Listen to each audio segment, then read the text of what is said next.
Welcome to the Book Triangle Podcast's Navigating Modern India series. We are really glad to have you with us today. Yes, welcome. Today we're embarking on a really crucial chapter, I think, in India's freedom struggle. Absolutely. Our discussion, it's crafted for both competitive exam prep and just general historical understanding. And we're drawing heavily from modern India by Spectrum. It's a source, widely respected for its detail, its clarity, very valuable. Couldn't agree more. So today, our focus is squarely on Unit 5, Chapter 11. That's the one, Indian National Congress, Foundation and the Moderate Phase. Right. That period, 1885 to 1905, it's pivotal, isn't it? It really is. It's not just dates on a page. It's the genesis, the formal start of an organized national movement in India. So our aim today is to give you a thorough understanding of, how the Congress actually came into being. And its early objectives, the leaders, the intellectual architects, really who shaped its initial direction. And the challenges they faced, too, because they were laying the groundwork for, what became this massive struggle for independence later on. Exactly. We want to unpack the key moments, the insights that make this era so foundational, and frankly, quite fascinating. Okay, so let's start by setting the scene. What was happening before the Congress, the pre-Congress era? Good place to start, because it wasn't a vacuum before 1885, not at all. No, definitely not. India was seeing this rising tide of political awareness, a gradual awakening. You have to imagine, this growing educated class, people who'd absorbed Western political ideas, justice, rights, representation. And then realizing their voices just weren't being heard by the colonial administration, systematically ignored. Right, and it wasn't sudden like 1857. It was a slow burn, a buildup of discontent. A desire for more Indian participation in governing their own country. Precisely. The ground was definitely becoming fertile for some kind of organized national body. And this period saw groundwork being laid by these earlier political associations, didn't it? Absolutely vital groundwork. Many started locally or regionally focused. But their efforts, just the act of forming these bodies, showed a growing political maturity, wouldn't you say? Definitely. These regional associations were critical. They were like practical training grounds. Training for what exactly? For collective action, for articulating common grievances, for developing leadership skills, skills that would be crucial later for a national movement. So they were learning how to organize, how to debate, how to present demands to the British. In a unified way. Yes. Okay, let's talk specifics then, because these examples really highlight this evolving consciousness, this move towards a pan-Indian identity. Let's take Bengal. You had organizations like the Indian Association. Led by Surendranath Banerjee. Right, a powerful figure. Very much so. Yeah. And these weren't just debating societies. They were active political bodies. They organized campaigns. Campaigns on issues directly affecting Indians, like demanding the Indianization of government services. Which wasn't just about jobs, though that was part of it. It was more fundamental. Yes. A demand for equity, for representation, for basic fairness in how the country was run. And they also opposed those repressive laws like the Arms Act, which disarmed Indians but let Europeans carry weapons. And the Vernacular Press Act of 1878. That one really targeted the Indian language press, didn't it? It effectively gagged them. These campaigns were direct challenges to British authority and, frankly, blatant discrimination. And it wasn't just Bengal, was it? This political activity was spreading. Not at all. If you look west to Bombay, you see the Bombay Presidency Association forming in 1885. Led by prominent figures like Badruddin Chabji, Feroz Hamida, K.T. Telang. Exactly. Legal minds, public figures. It clearly showed a growing regional political identity, a coordinated effort among the educated elites there, too. So it underlines that this desire for more political voice, for reform, wasn't isolated. No, it was spreading across different regions. It indicated a sort of broader readiness for a unified platform. And then down south in Madras? You had the Madras Mahajan Sabha, founded just a bit earlier, in 1884. By people like M. Viragavachari, B. Subramania Iyer, P. Anandacharlu. Right. And what made these regional groups so critical, setting the stage for a national body? It wasn't just that they existed. No. It was their ability to create a framework for collective demands. They were practicing organized political protest, petitioning, public persuasion, but on a smaller scale. Like building political muscle memory. That's a good way to put it. Honing the skills of articulation, communication, coordination, skills that the Congress would soon scale up massively. Okay, so these pre-Congress campaigns, they weren't just about forming groups. They were about concrete actions, specific demands. Exactly. Demands that resonated with many Indians. The economic grievances, for instance, were deeply felt. Like the campaign for import duties on cotton back in 1875. Why was that so significant? Well, it showed a very early, quite sharp understanding of British economic exploitation. Yes, so. It was a push, albeit a nascent one, to protect Indian industries. Indian textiles, for example, were being hammered by cheap British imports. So it was about challenging policies designed to benefit Britain, not India, recognizing that link. Precisely. Recognizing the deindustrialization and poverty being caused by these policies. And the administrative reforms they demanded. They seem equally crucial. They were. They touched the very structure of governance.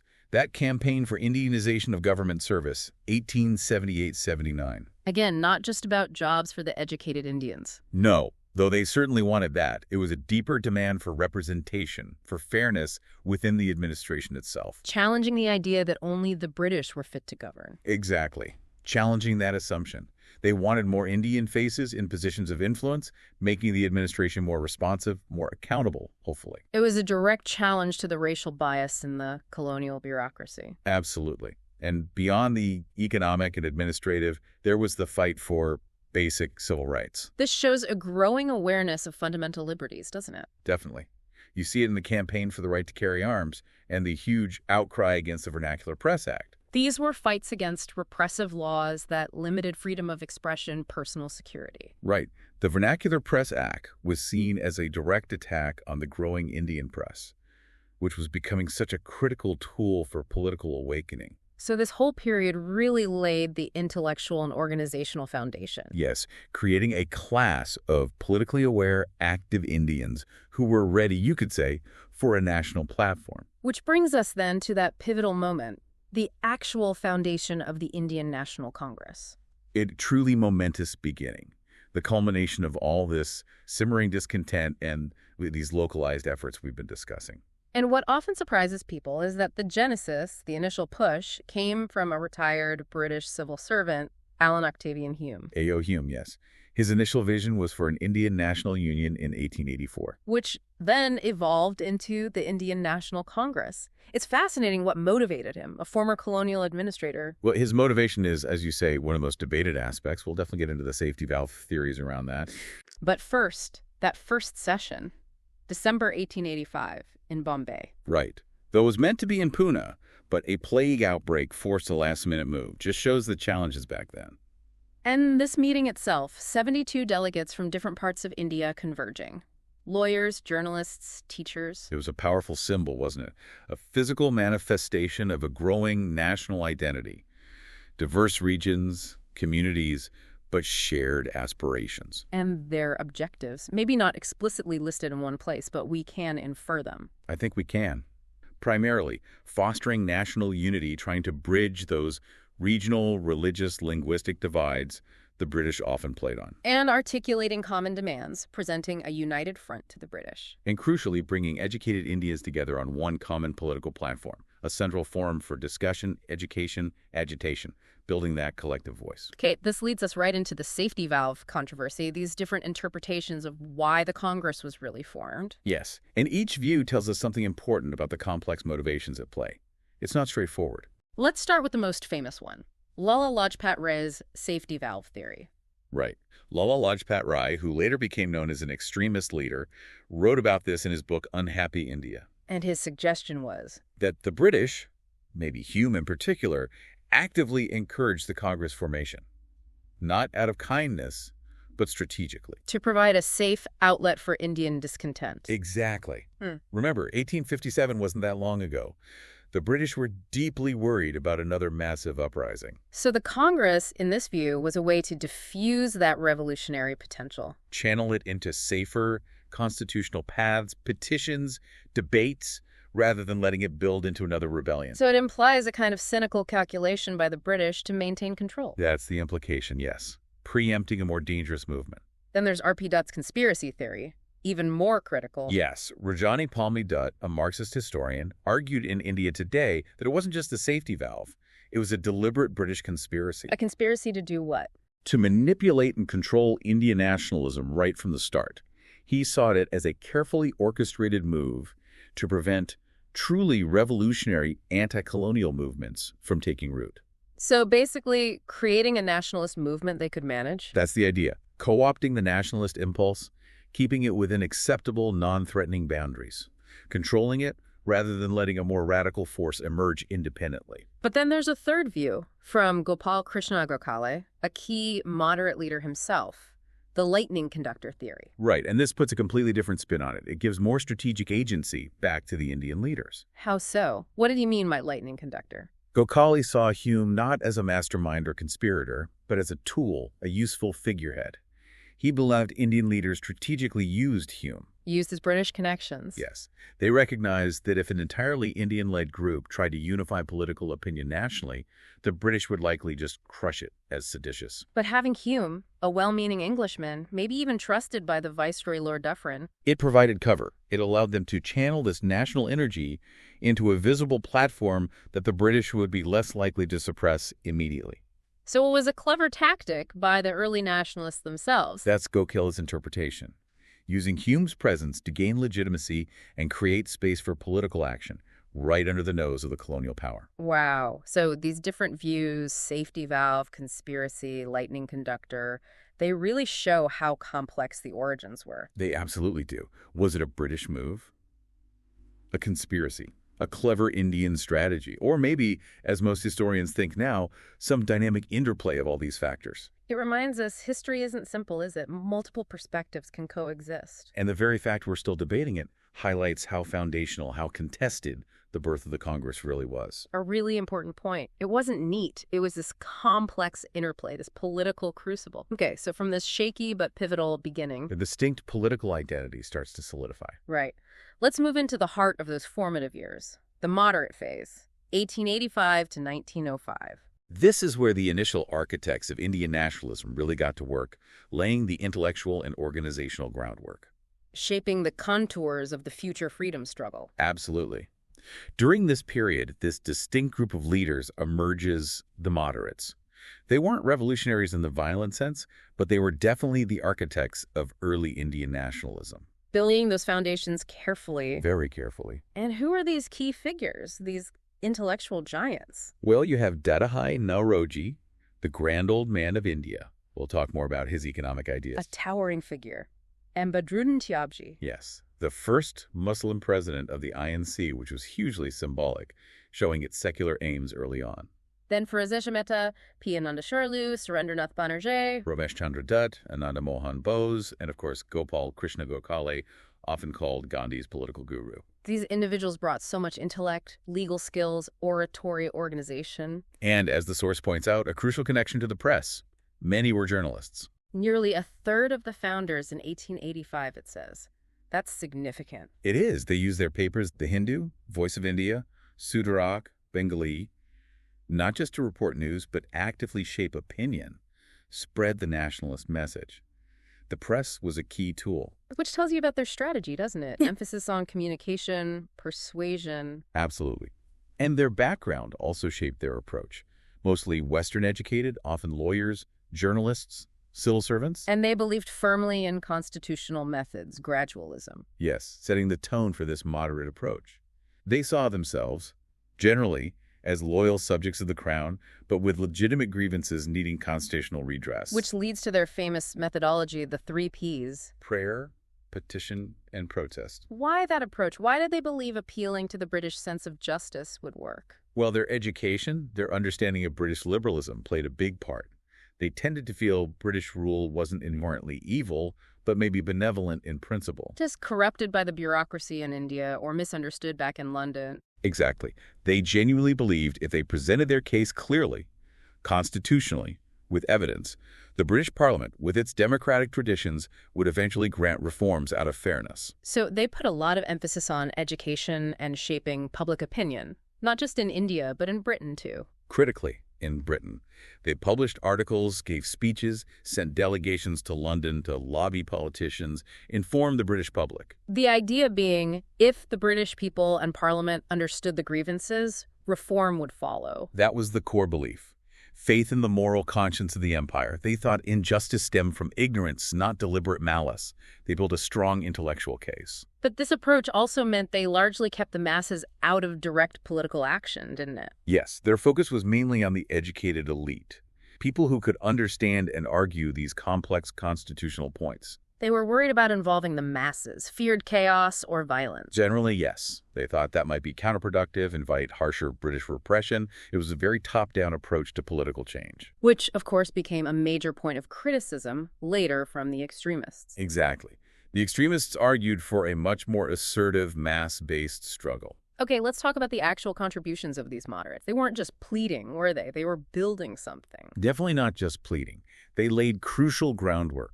And one of the most groundbreaking things was their economic critique of British imperialism. The drain theory. This was revolutionary. Absolutely. Because the British narrative was all about bringing progress, civilization, railways. But the moderates, figures like Nauroji, Renaud, R.C. Dutt, Coquelle, they developed this detailed scientific critique. Not just complaining. It was based on data, logical argument, an intellectual foundation. And the drain of wealth theory itself, how did that work? What was the argument?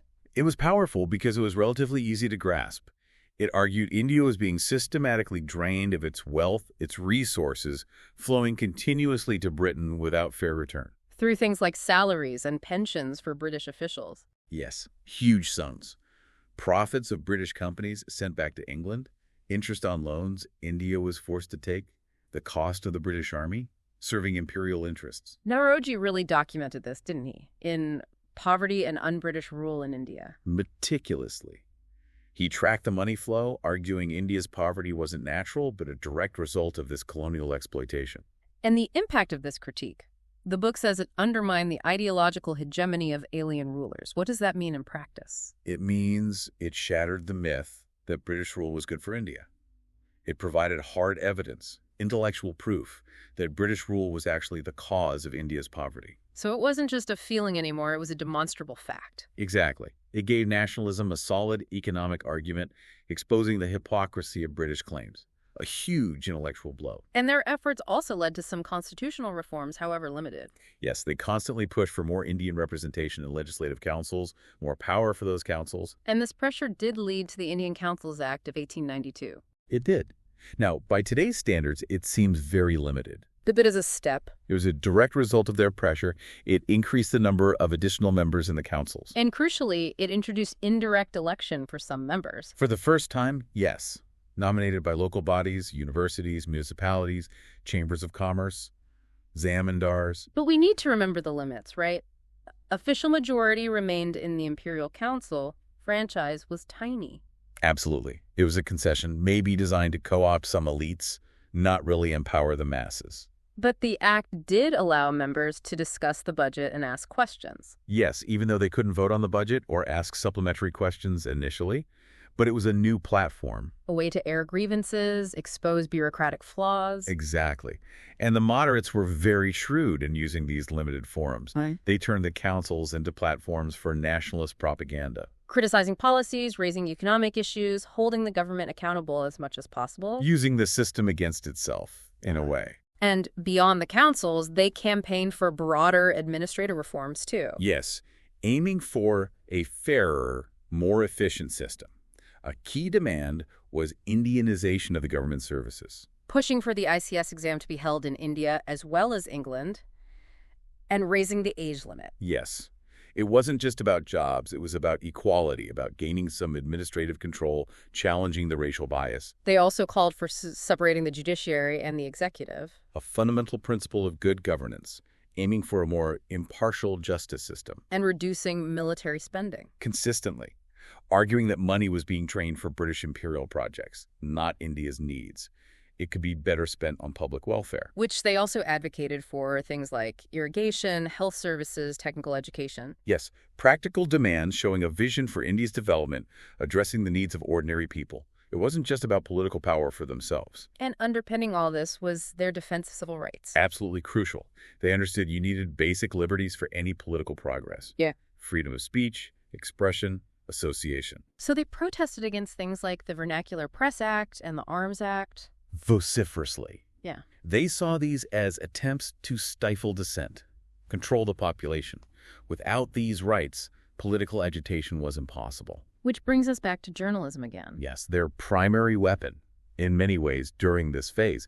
Leaders writing, editing, using papers like The Hindu, Bengali, Sudharak. To spread ideas, expose injustice, analyze policies, build that national consciousness. The press was absolutely central to the moderate strategy. Okay, let's try to evaluate these early nationalists now. Sum up their achievements, but also their limitations. Right. Bipen Chandra called this period the seed time of Indian nationalism, didn't he? Yes, saying the early nationalists sowed the seeds well and deep, highlighting that foundational role. And their achievements were significant. They awakened Indians to the idea of a common nationality, cutting across those old divides. And they systematically exposed the exploitative nature of British rule. They educated the public politically. Initiated the anti-imperialist movement, introduced modern political ideas, constitutionalism, civil rights, representation, laid that intellectual groundwork. And that economic critique, especially the drain theory, was incredibly powerful. Dismantling the myth of benevolent British rule. Proving Britain's presence was a burden, not a benefit. That was huge psychologically. And they provided that initial experience with parliamentary institutions, legislative debate, a learning curve. Absolutely. Essential groundwork for the future. But we have to look at the criticisms, too, their limitations. Definitely. A major one was their narrow social base. They were largely an elite group. Educated professionals, lawyers, journalists. And they didn't really manage to bring the masses into the movement effectively. Women were largely excluded, too. So the democratic base of the movement remained quite narrow in this phase. Yes. And this perhaps reflected in their demands, too. They didn't push for universal adult franchise, for example. Their vision of democracy was somewhat limited at that stage, focused more on the educated, propertied classes. It seems so, which led to criticism from within the movement later on. Like Lala Lajpat Rai calling their methods political mendicancy. Yes, seeing it as too passive, lacking assertive action.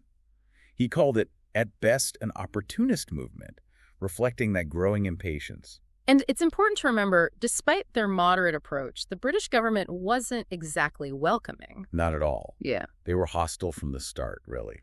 And that attitude hardened after 1887. They tried to limit the Congress to just social issues, stop them making political demands. Yes, which shows the inherent conflict. Even a moderate constitutional approach challenged colonial power, and the British resisted that. They weren't going to give up control easily. And that point about the masses, the source reiterates, they failed to widen the democratic base. A key limitation that the next phase of nationalism would have to address directly. The need for a mass-based struggle became increasingly clear. So we've covered a lot there. The fascinating start of the Congress, the crucial contributions of that moderate phase. You really get a sense of how these educated, committed individuals use constitutional means, sharp intellectual critique, to lay the foundations. Their methods might seem, well, subdued compared to later phases. True, but within their context, they were remarkably effective. They exposed the reality of British rule. And planted those seeds of nationalism across India. That economic analysis, especially, gave such a powerful argument for self-rule. It really did. It provided that undeniable intellectual justification. So thinking about this early period, the constraints they faced, and the shift later towards more militant mass movements, it makes you wonder, doesn't it? It does. What do you think, for our listeners to ponder, was the single most impactful contribution of the moderates? Something that still echoes in India's democratic or economic discourse today. That's a great question. Was it the demand for administrative reforms, that push for representation? Or was it the groundbreaking economic critique, the drain theory? Or maybe just the sheer act of creating that united national platform in the first place, pulling together those disparate voices? Something to definitely mull over. Their legacy is complex but undeniable. Absolutely. Well, join us next time on The Deep Dive as we continue our Navigating a Modern India series. We'll delve deeper into the subsequent phases of the freedom struggle. Continuing our journey through modern India by Spectrum. We'll bring you more insightful deep dives. Stay tuned.